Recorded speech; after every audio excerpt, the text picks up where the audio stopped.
Hi, it's Steve.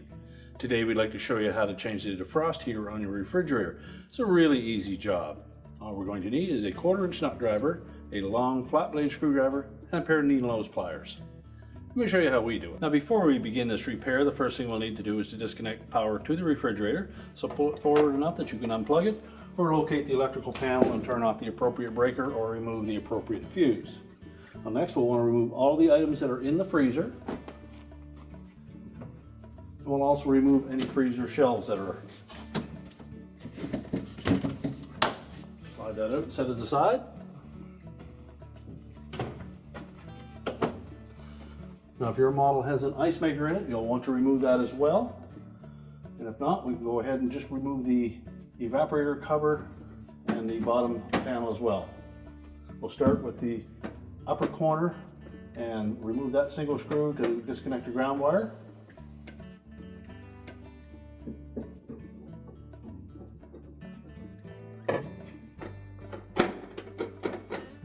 Just lift away that little cover. Just tilt it so that the tab disengages. And then pull that wire harness connector off of the ground wire. And next we'll remove the remaining 4 screws.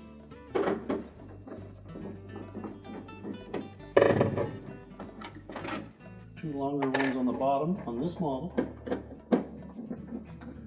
and 2 short ones on the back wall.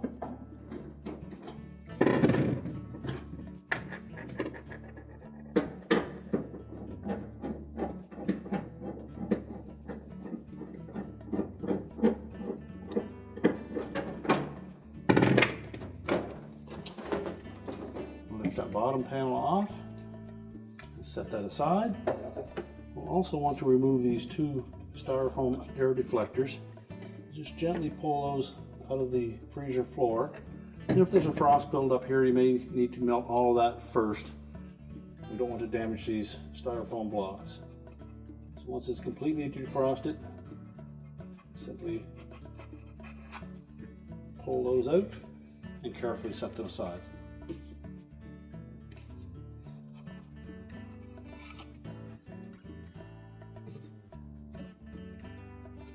And then tilt that evaporator cover forward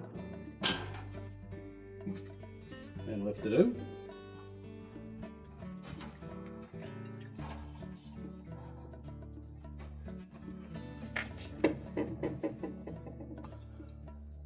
Next we'll locate the harness connector for the defrost heater.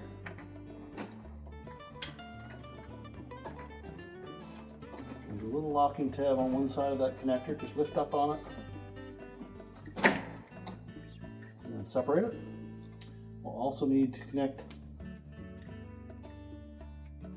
We'll also want to disconnect the other end of that ground wire.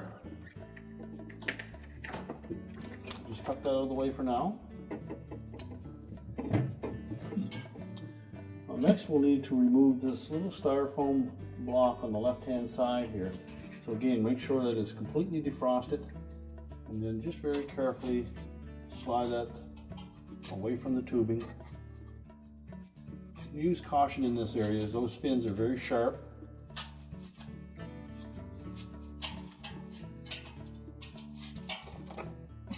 And set that aside so we can reuse it later. Now the heater comes down this left side and then right across the bottom of the evaporator, and it fits into some slotted openings in that end panels on that evaporator frame. And you'll need to bend that metal out of the way so that we can pull that element out. Now next we'll need to move these metal brackets to release that element. So the longer tab, we're just going to tilt it forward away from the element.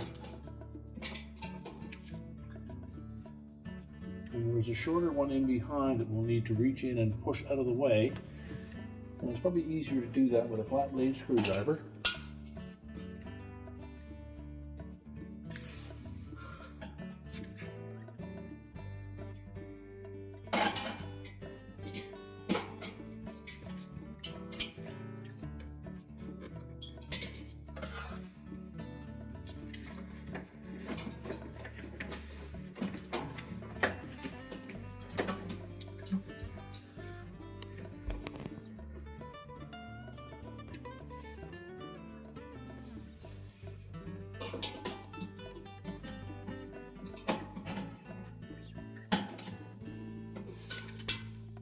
Just bend that down enough that you can get that element free.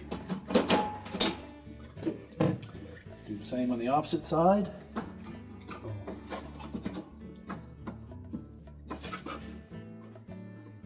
Bend that long tab out of the way, and then in behind you'll see a short one that holds the back side of that element. Bend that down enough that will free the element. Now that we've freed up the ends of the element from the mounting brackets, we will pull that element away from the housing. So you just tilt it forward, and also pull this little strap out of the drain hole.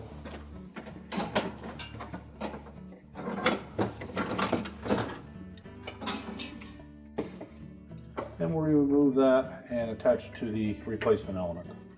It's held in place with a 1/4 inch hex head screw. So we'll just remove this strap.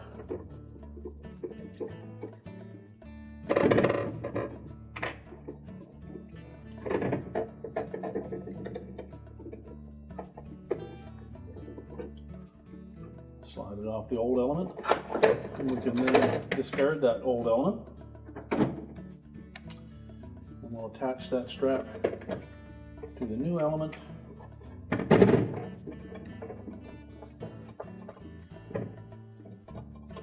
We'll insert the screw, but we won't tighten it yet until we have it placed in the drain hole.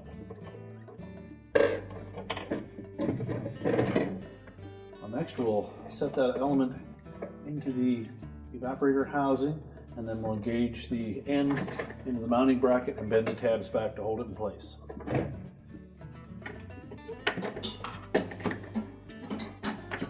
So tuck the element under the bottom.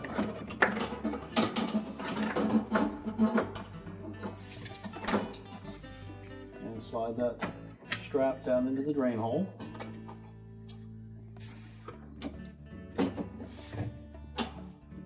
And then we'll hook the pass at the back inside of those metal tabs. And then we'll bend those over to hold the element in place.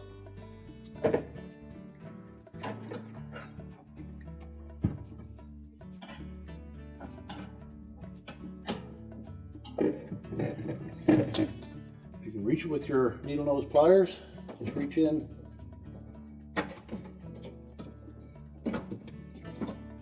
Hold that bracket back up into position.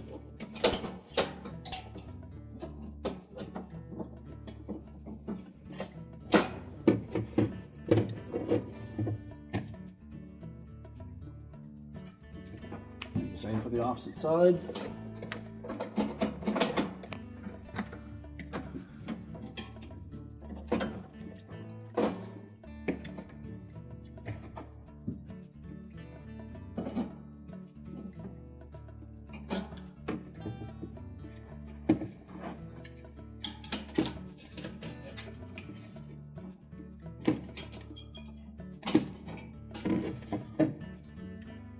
Just make sure that both of those tabs secure that element to the back.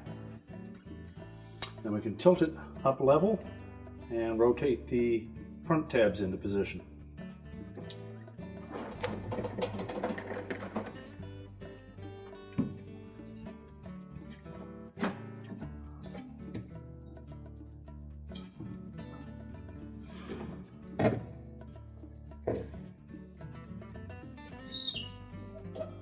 Fold them straight back so that their element sits on top of it.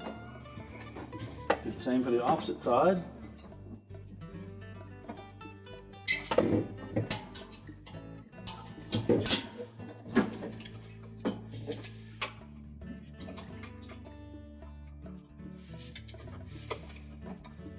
Once we have that positioned properly, we can tighten that screw on the strap. Hold it steady while you tighten it.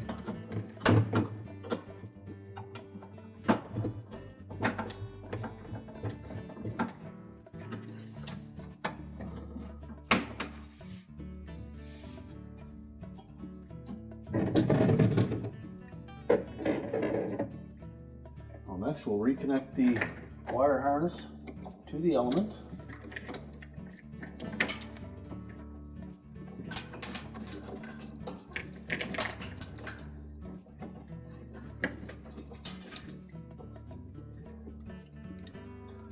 Line up the locking tab, press it firmly into place and make sure that tab engages.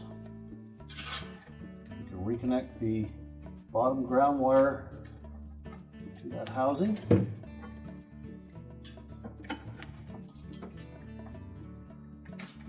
And tuck the wire in out of the way.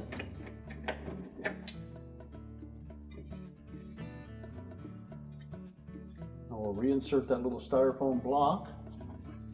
Do that on the second pass down.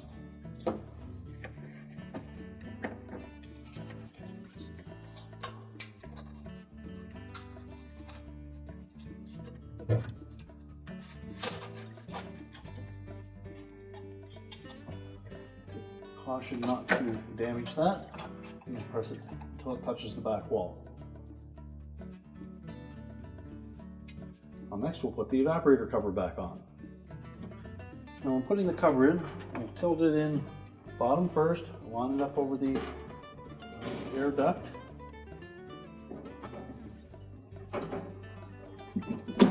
And then rotate it up into position.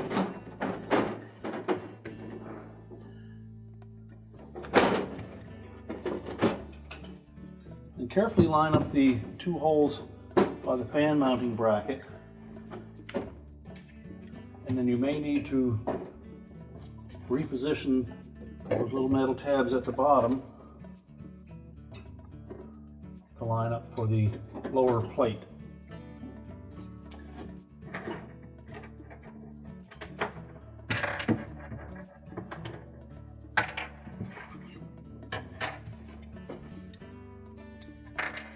So install the top screws first.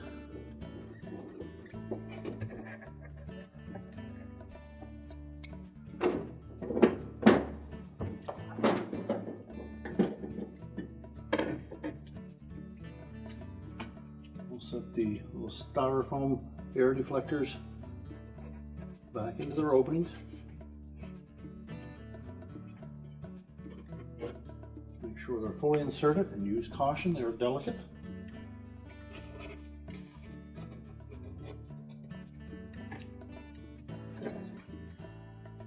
Next, put that lower shield in place.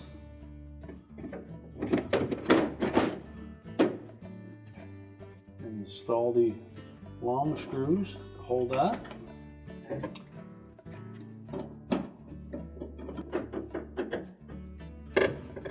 We'll then reconnect the ground wire at the back.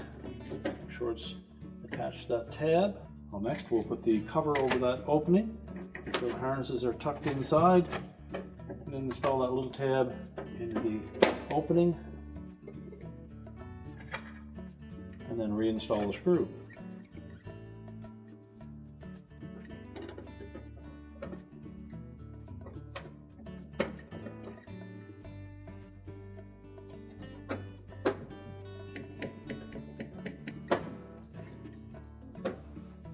And now put the shelf back in.